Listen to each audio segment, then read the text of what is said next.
Isang magandang araw sa ating lahat mga kabayan. Welcome and welcome back sa ating channel, The Opinionated Kabayan.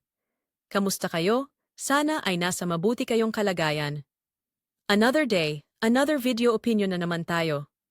Sa mga hindi pa nakasubscribe sa ating channel, ay mag-subscribe na kayo para lagi kayong updated sa ating mga video opinions here.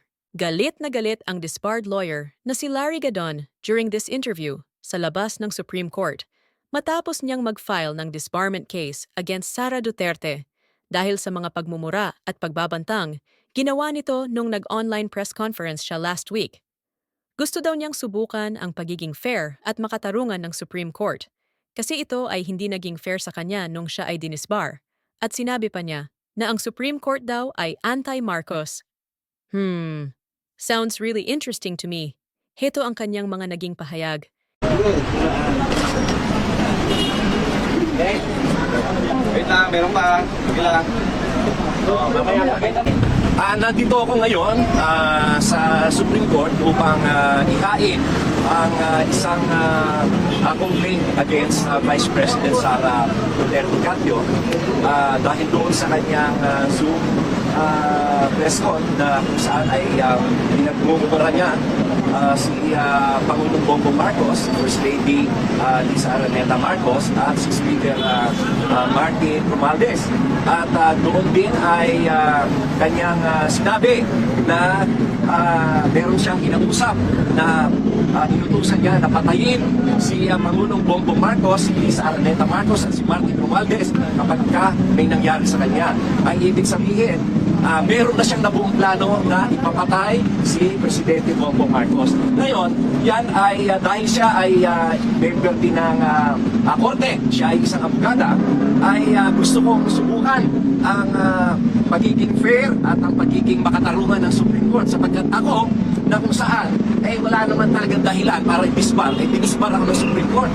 At yung kaso na inihain ni Raisa Robles ay dinismiss ng Department of Justice kasi wala namang ebidensya na ako ay nag-upload ng video, and yet the Supreme Court, dahil anti-Marcos ang Supreme Court, ako ay dinisbar. Dinisbandi pa ako ng 1 year and then dinisbar kahit na walang dahilan.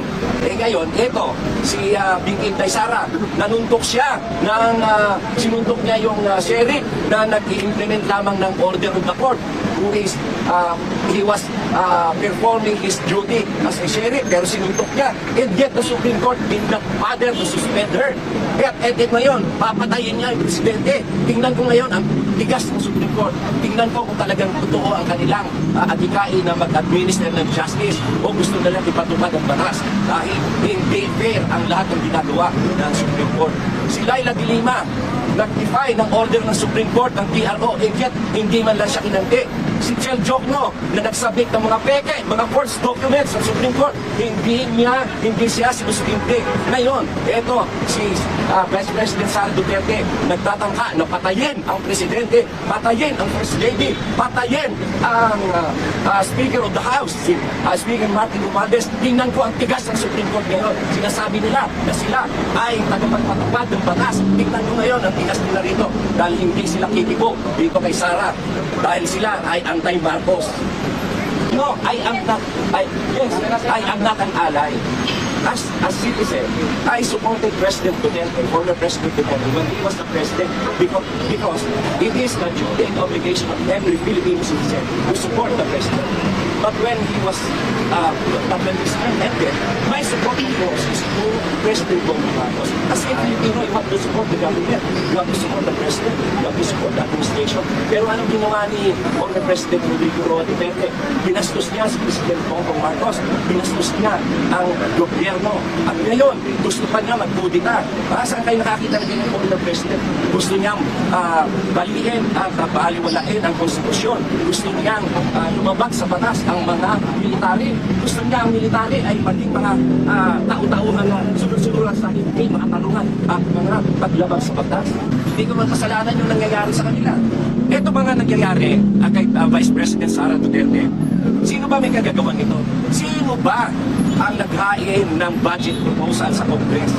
Sino ba naghain ng more than 2 billion na Office of the Vice President budget? Siyempre, nagtaka yung mga congressman, bakit daw nakalaki ng hinihingi mo? Para saan yan? Ngayon, nung binisa-isa na nila, nakita nila doon, bakit ang laki-laki ng mga confidential funds, intelligent funds, ganyan. Ano ba nangyari doon sa previous na hindi mo? Ayan, naglabasan na yung Grace Piapos, yung mga Fernando Tempura, yung mga Carmencita Nova, nakakalata mo ng mga invento ng mga pangalan. And yet, milyon-milyon yung mga didisperse sa kanila.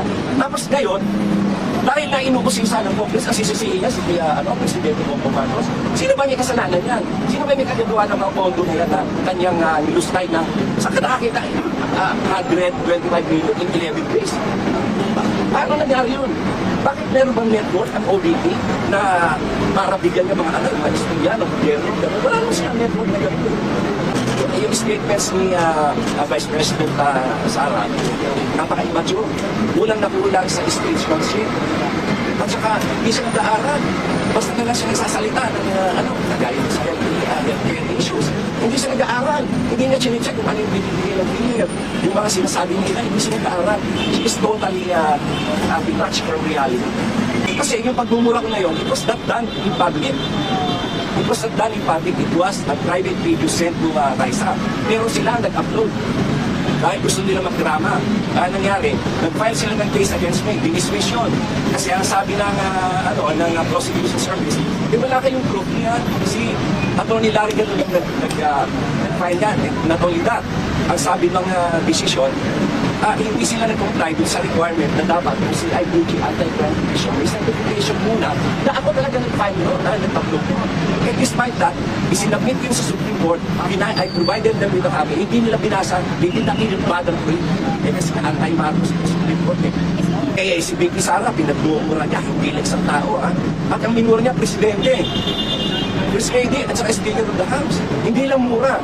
Pinagbantaan pa niya, napapatayin niya. Na meron siya inutusan na tao, napapatayin. Si Presidente BBM, si First Lady Liz Arneta Marcos at si House Speaker Martin Romualdez. So yan ay more than enough para tumilos ang Supreme Court. Motopropyo yung ginawa nila sa akin. Motopropyo din nila ngayon sa Sara. Mag-resign siya.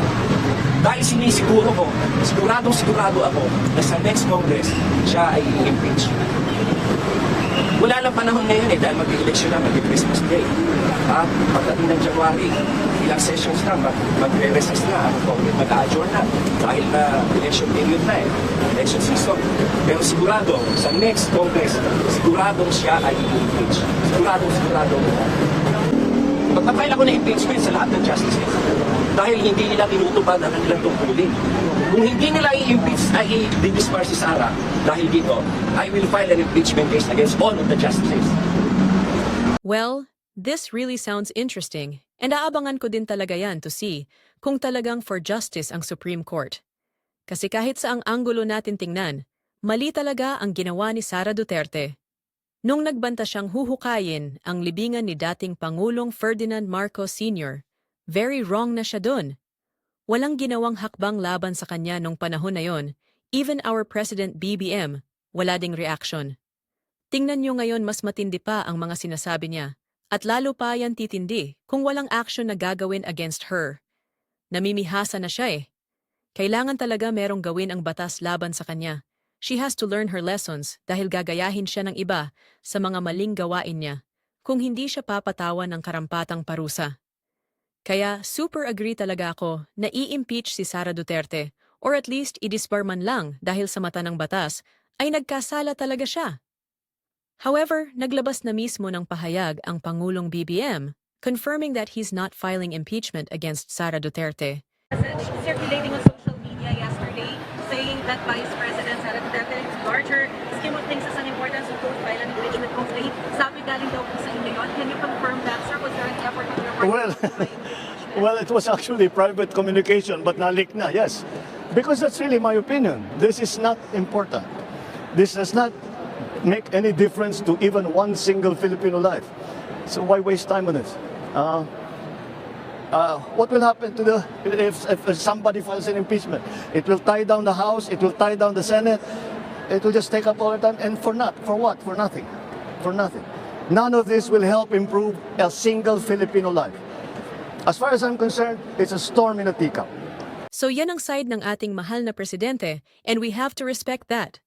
Pero para sa akin, katulad nga ng sinabi ko earlier, dapat gumawa ng hakbang laban kay Sara Duterte kasi kung hindi ay baka nga totohanin niya ang mga pagbabanta niya against President BBM.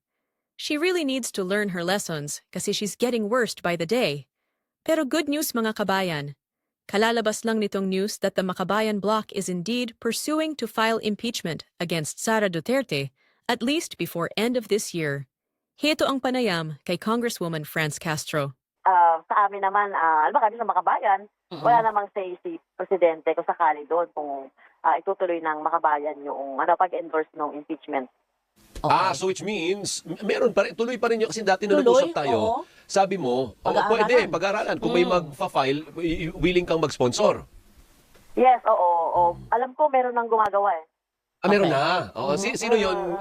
Are you at liberty to divulge? Sinong gumagawa? O bayan muna din yun? Bayan. Bayan. Yung grupo Bayan. naman din na NATO. Oo, Bayan yun, di ba? Organization. Oo. So kailan daw ipa-file, Kong? Eto, kung matatapos namin kasi maraming mga, maraming mga signatories, mga leaders, hindi lang sa under the bayan, mga individual pa. Parang multi-sectoral ito. Oo, tama. Pero kaya ma'am before the year ends, ihahabol ba natin before the year ends? May file file lang muna. Wala pang endorsement or decision ng plenaryo. May file muna. Kaya hahabulin ba natin before the year ends? Yes, I think kaya naman yan. Hindi pero ihahabol nyo? Bago matapos ang taon. Anong basihan po? Kahit broad strokes lang, ano ang magiging basihan ng isasampang impeachment complaint ng bayan? Parang siyempre yung una yung betrayal o public trust. Tapos yung bribery, saka yung high crime. Ayan mga kabayan, sana magtuloy-tuloy talaga ang disbarment and impeachment against Sara Duterte.